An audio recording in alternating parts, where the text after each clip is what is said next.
Can you buy me a Hellcat instead?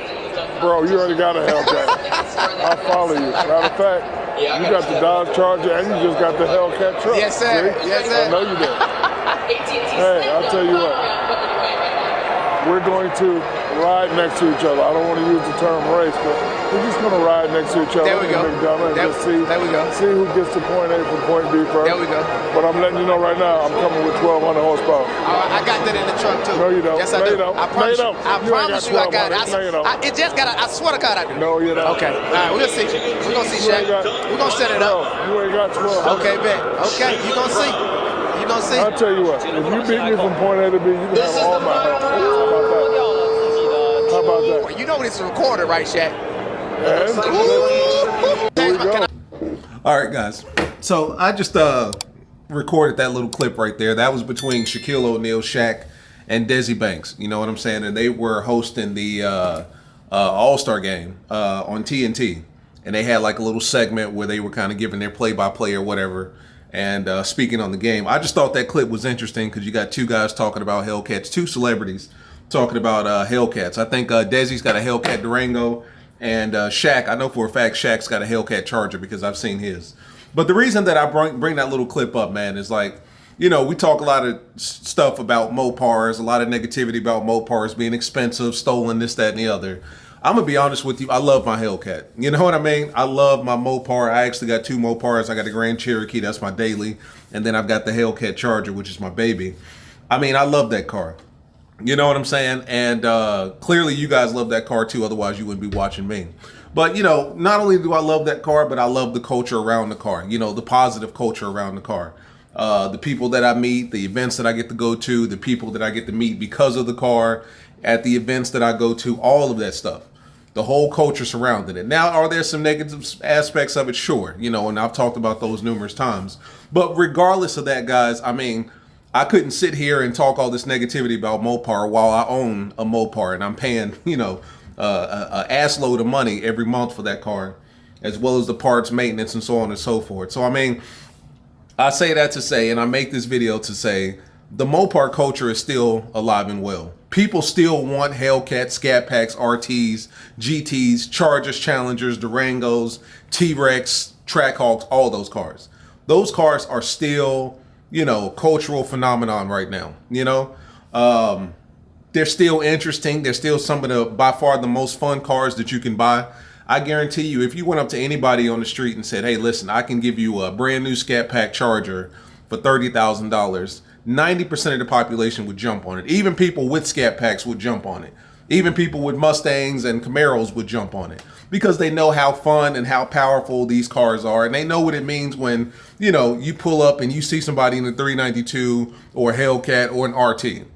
These cars are still very much so relevant. So I don't want anybody to think for any second that because I make the videos that I make or what you see online, because I'm sure there's a lot of other YouTubers that are making a lot of, you know, Mopars are expensive, Mopars are dangerous type of content. That's true to some degree. Expensive is relative because, you know, 100,000 for me may be something, but to a millionaire, 100,000 may be a deal, a discount. You know, $100,000 to Shaquille O'Neal and Desi Banks. You know what I'm saying? That's probably nickels and dimes as opposed to 100,000 to me, you know? But so that's relative.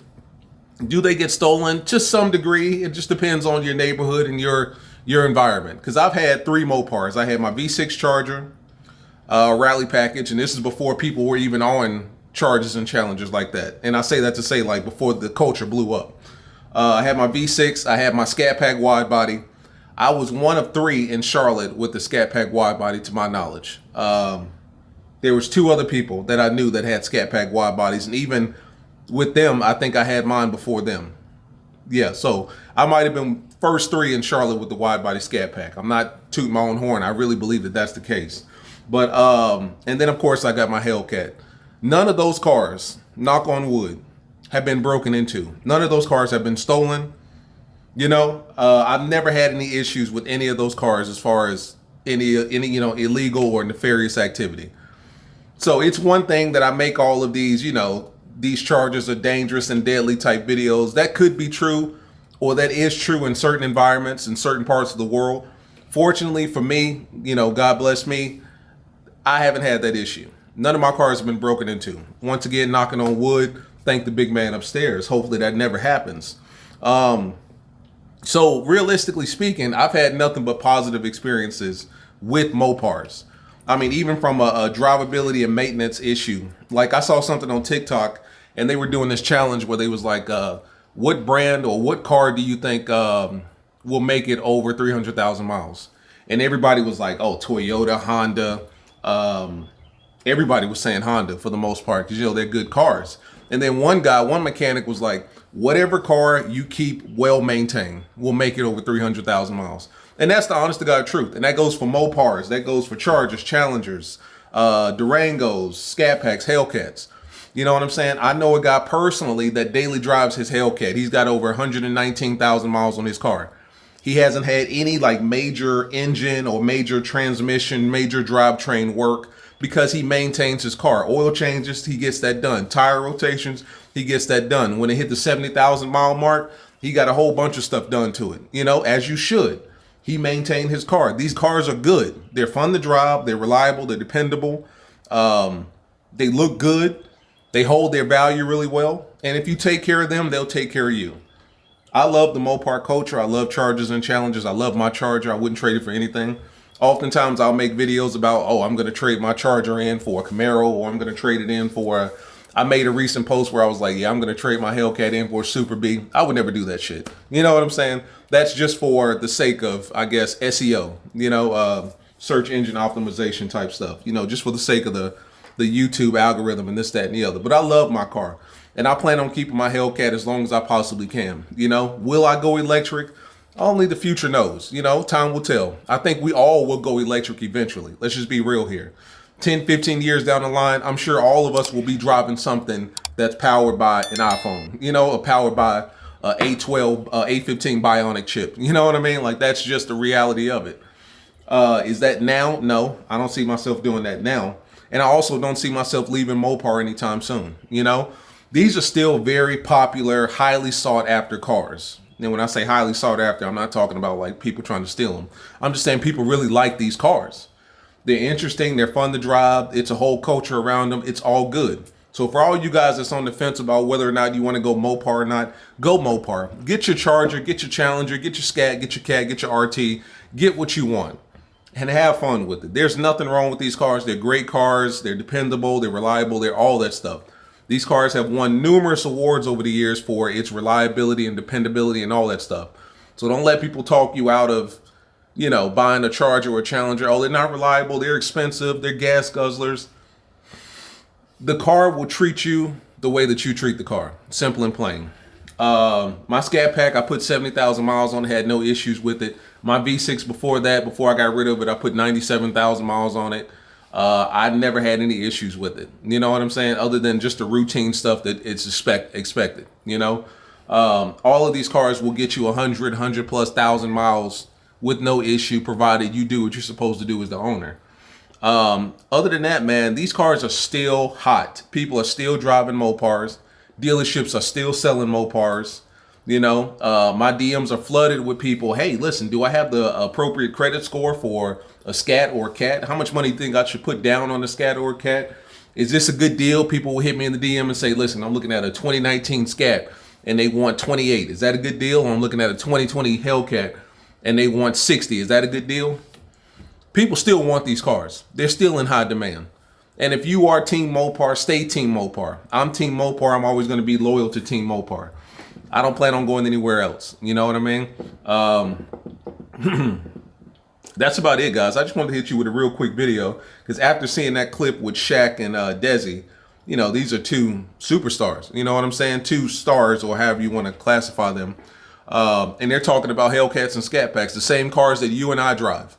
And that's the thing about Dodge. Like, Dodge kind of leveled that playing field or created or bridged that gap with cars. Like, there used to be a time where if you wanted a 700, 600 horsepower car, you were looking at, what were you looking at? You were looking at easily 6+ figure car. Put it to you like that. I'm not even going to go into the specific brands. You were looking at a 6+ figure car, you know, a supercar, exotic car, hyper car, something that the average man couldn't afford. You know what I mean? the average guy working a 9 to 5, 50, 60, $70,000 a year job couldn't afford, you know? But with Dodge, when they brought the Hellcat out, and the Hellcat MSRP originally at like 68,000, and then the Scatpack MSRP was like what, 37, 38,000.